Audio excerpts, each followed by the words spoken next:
Okay guys, so today I'm finally going to do the long-awaited settings video. So yeah, we'll start off with the Roblox settings.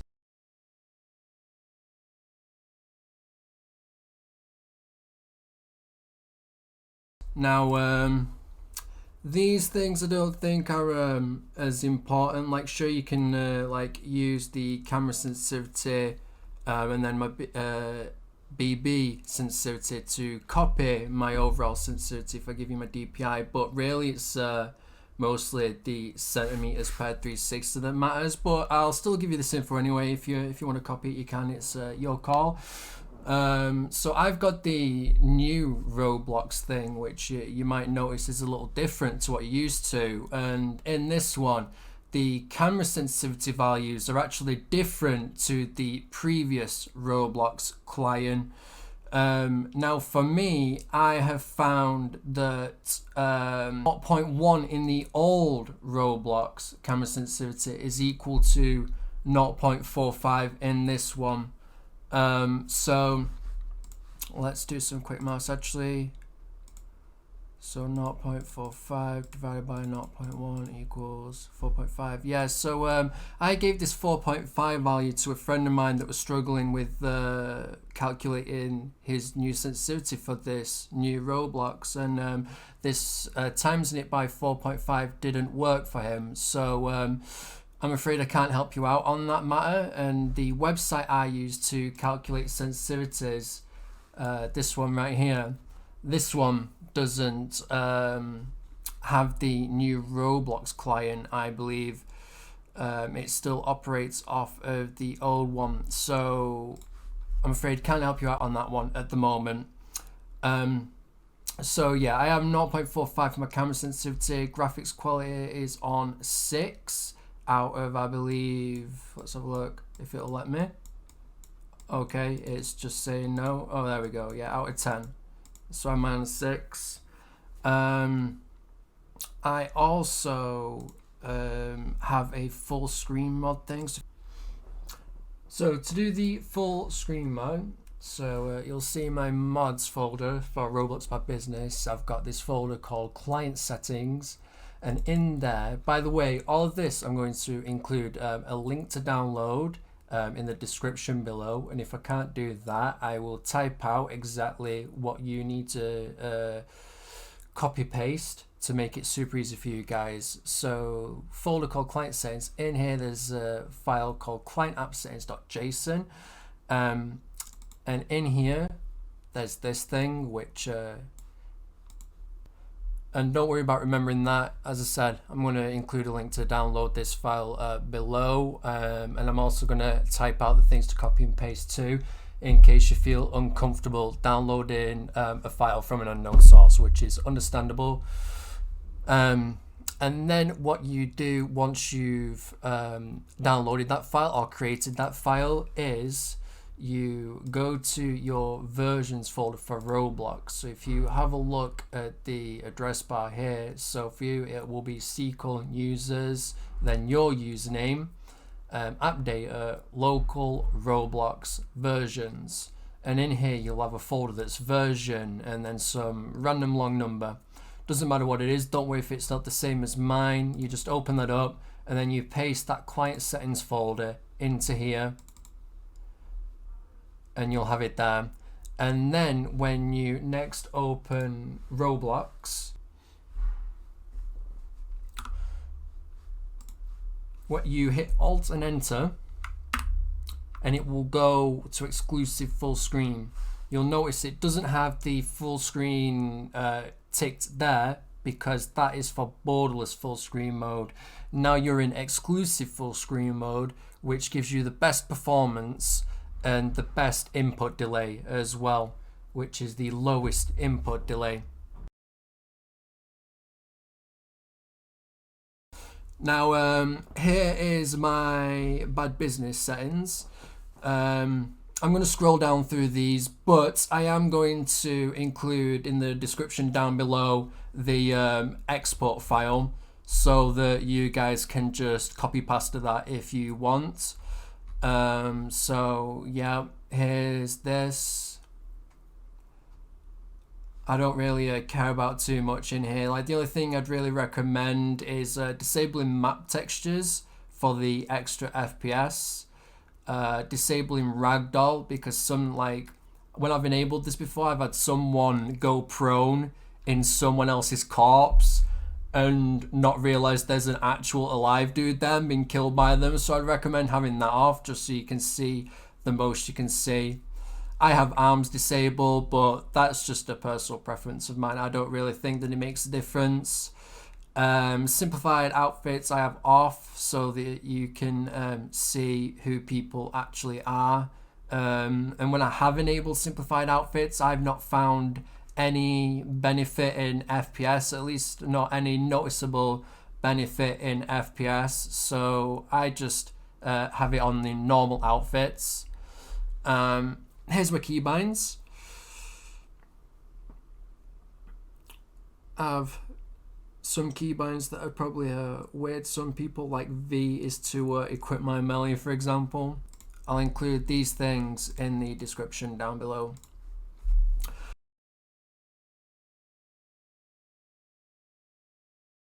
Right, okay, so moving on from there, to get the most FPS, we open up Nvidia control panel. Now, I'm sorry if you're on an AMD GPU.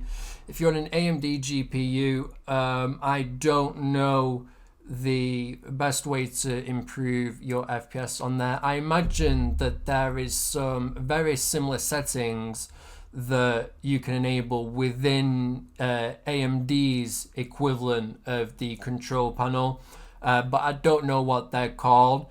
So if it's not apparent to you when you open up your AMD software, I'd recommend just YouTubing a video on how to improve performance on an AMD GPU. Okay, so going straight into it, go to Manage 3D Settings. Now, let's scroll down here. So I have low latency mode set to on. That only makes a difference if your GPU is at full utilization anyway. If it's not, then low latency mode is practically enabled already. You want to change your OpenGL rendering to whatever your graphics card is. So for me, it's the 2080. Power management mode, this is really important. You want to select prefer maximum performance. Below that, you'll have your monitor settings. You want to select highest available. If you have a 144 Hz monitor or more, I would recommend, where is it at? I would recommend disabling G-Sync and selecting fixed refresh, because if you've got 144 Hz or more, you're not going to encounter any screen tearing anyway.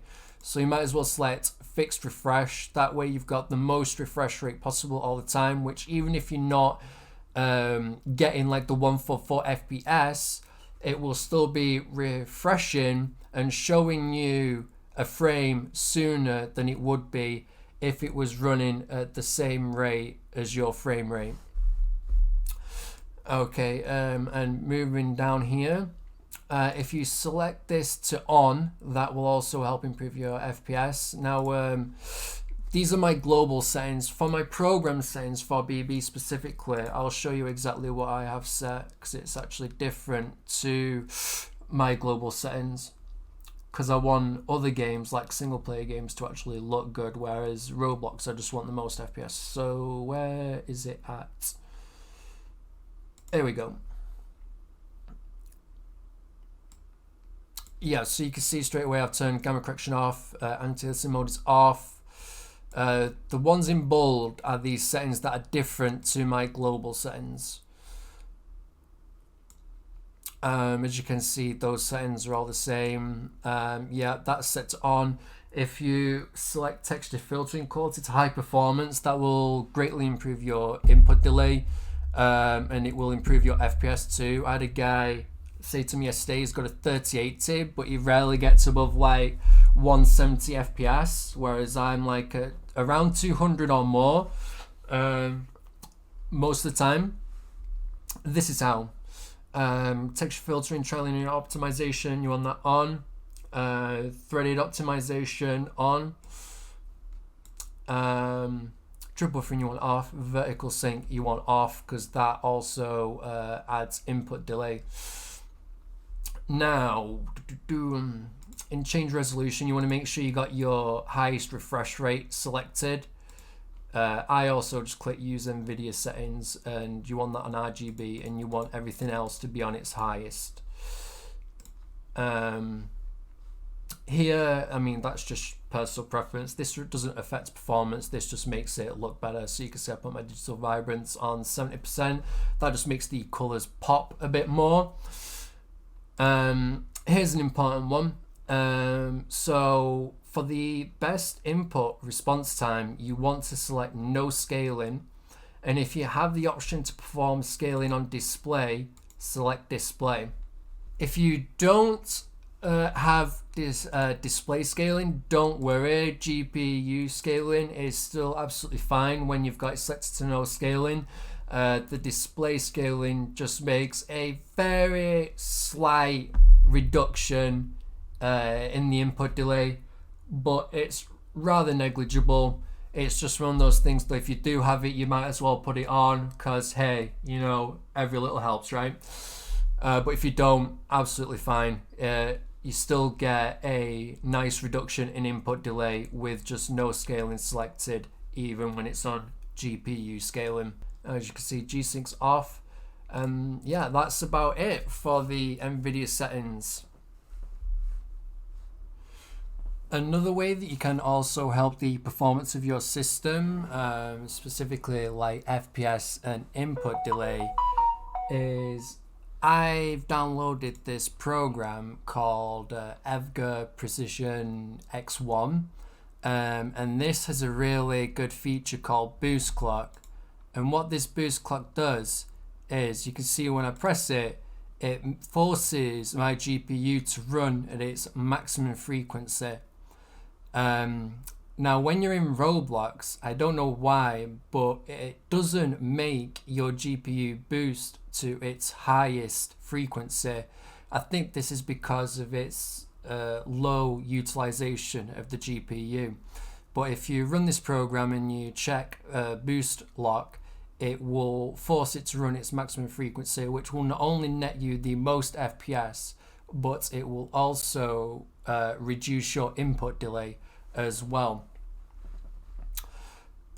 And that's something that you can do. And also overclocking your GPU, which I'm not going to go into right now, but overclocking your GPU will also increase your performance as well. Now, another thing you can do, which nets you about a 5% performance boost, which is about the same as like what you're going to get from an overclock. It's something very simple. You just go to your search bar in Windows, you start typing in performance, and you can see it's already come up. Adjust the appearance and performance of Windows. Now, I've got mine on custom. Usually there's quite a lot of this checked, maybe even all of it. I don't know, I guess it depends on your system. But these are the only things that I've got ticked, because they're the only things that actually like benefit me. Like, you definitely want the smoothing edges of screen fonts on, otherwise everything looks absolutely dog. And I like having thumbnails on so I can see like what a photo actually is without having to like click on it.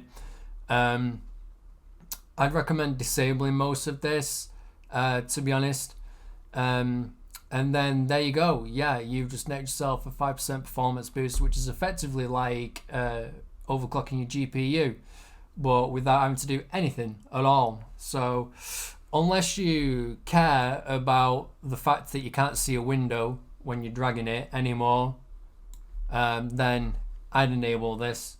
For me, it doesn't bother me. You know, I know what I'm dragging already. I don't need to see it while it's being dragged. Another quick and easy way to ensure you're getting the most performance and the least input delay is to enable the high performance power plan within Windows, which is super quick and easy. So you just go to your search bar, you start typing in power, hit enter on that to choose a power plan. Now I have a Ryzen CPU, so when you install those chipset drivers, you get power plans specifically for them. Don't worry if you're on Intel, you know, they both do the same thing. If you're on Intel, you either select ultimate performance or high performance. Either one is fine. If you've not got ultimate performance, don't worry, just select high performance, that's fine. They both do the same things anyway. And if you're on AMD, make sure you install the AMD chipset drivers, because that will help with stability. And then you can select the AMD Ryzen high performance power plan.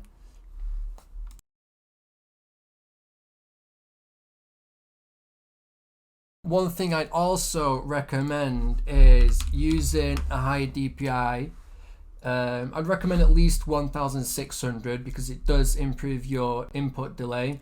I use 3200 because there's about a 2 millisecond improvement from 1600 DPI. So I just use that in BB, and in every game that supports that high DPI, every modern game will. It's only like some really old games that don't, and I'm talking really old. Like for example, I was playing through the first Wolfenstein the other day, and that doesn't support above, I don't know, about like the 2000 DPI mark for some reason.